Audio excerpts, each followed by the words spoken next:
अस्सलाम वालेकुम एवरीवन, उम्मीद करती हूँ आप खैरियत से होंगे। आज हम करेंगे अपने 7 ट्रिकी फिजियोथेरेपी के एमसीक्यू जो कि ज़्यादातर स्टूडेंट्स को टफ़ लगते हैं, स्ट्रगल करते हैं और इनकरेक्ट आंसर ही मार्क करते हैं।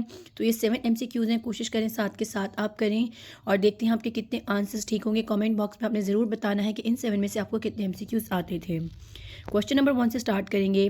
A patient presents with hypertonia, brisk reflexes, and a positive Babinski sign. However, muscle atrophy is also noted. What is the most likely cause? A. Pure upper motor neuron lesion. B. Pure lower motor neuron lesion. C. Amyotrophic lateral sclerosis ALS या D. Guillain-Barré syndrome.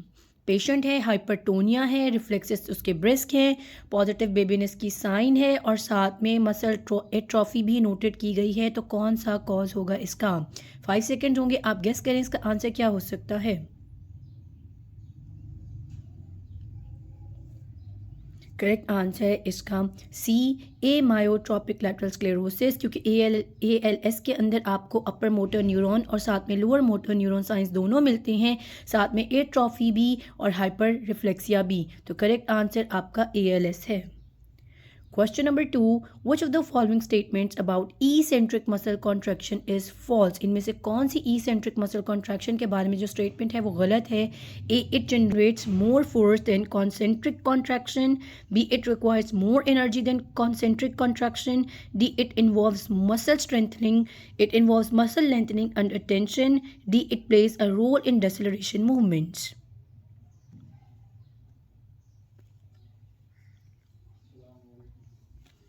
Correct answer है आपके पास B, it requires more energy than concentric contraction. ये statement false है। Eccentric contractions are more energy efficient than concentric one. एक बहुत important point है और आप याद भी रखिएगा, क्योंकि बाज़ औक़ात ये क्वेश्चन हम गलत ही करते हैं वहाँ कि हमें लगता है कि कॉन्सेंट्रिक कॉन्ट्रैक्शन के अंदर जो एनर्जी होगी वो कम इस्तेमाल होती है और ई सेंट्रिक में ज़्यादा होगी, जबकि ये गलत है कि आपकी ई सेंट्रिक के अंदर एनर्जी जो होती है वो कम कंज्यूम होती है compare to your concentric contractions. तो आंसर बी यहाँ पे करेक्ट है। क्वेश्चन नंबर 3 देखेंगे। Which of the following structures provide the strongest passive stability to the knee joint? इनमें से कौन सा स्ट्रक्चर है जो कि पैसिव स्टेबिलिटी देता है और सबसे ज़्यादा देता है, स्ट्रॉन्गेस्ट देता है नी जॉइंट को? A. Anterior cruciate ligament, B. Posterior cruciate ligament, C. Medial collateral ligament, D. मेनिस्काई।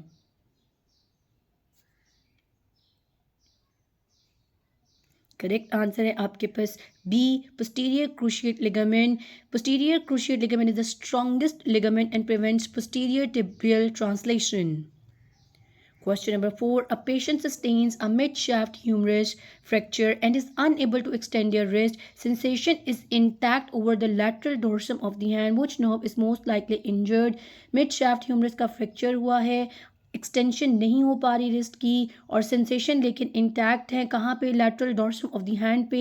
कौन सी नर्व आपकी ज़्यादातर चांसेस हैं इंजर होने के? A. Axillary nerve, B. Radial nerve, D. Branch, C. Radial nerve superficial branch या D. Ulnar nerve.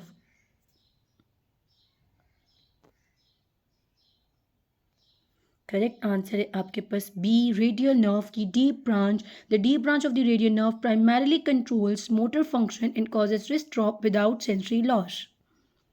Question number 5. Which of the following test is more specific for diagnosing an Achilles tendon rupture? A. Thompson test, B. Simmons test या D. Mattels test या D. all of the above.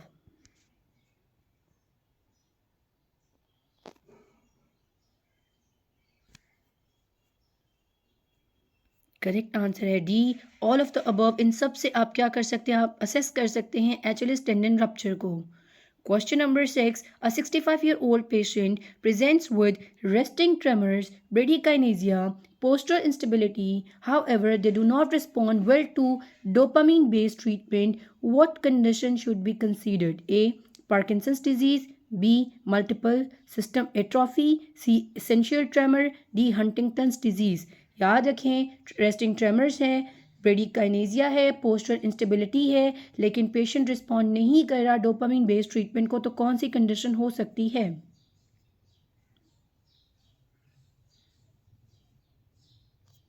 Correct answer है आपके पास B, multiple system atrophy. MSA presents with parkinsonism but is poorly responsive to dopamine treatment. MS से क्या होता है, उसके अंदर आपको ये सिम्टम्स मिलते हैं पार्किंसोनिज्म के, लेकिन वो रिस्पॉन्ड नहीं कर पाता कहाँ पे, डोपामिन ट्रीटमेंट को।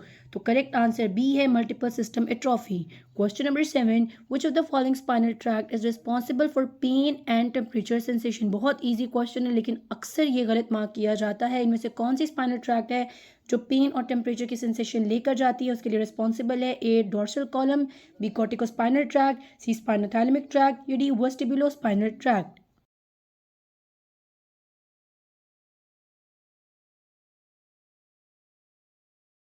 आंसर है आपके पास C, spinothalamic tract. It carries pain and temperature sensation to the brain. अभी के क्वेश्चन हमने जो 7 किए हैं, इसे अगर चैनल सब्सक्राइब करें, इस तरह की और भी मजीद वीडियोस प्रोवाइड किए जाएंगे, जिससे आपकी तैयारी और से और अच्छी हो जाएगी। तब तक के लिए अल्लाह हाफ़िज़ एंड स्टे ट्यून्ड।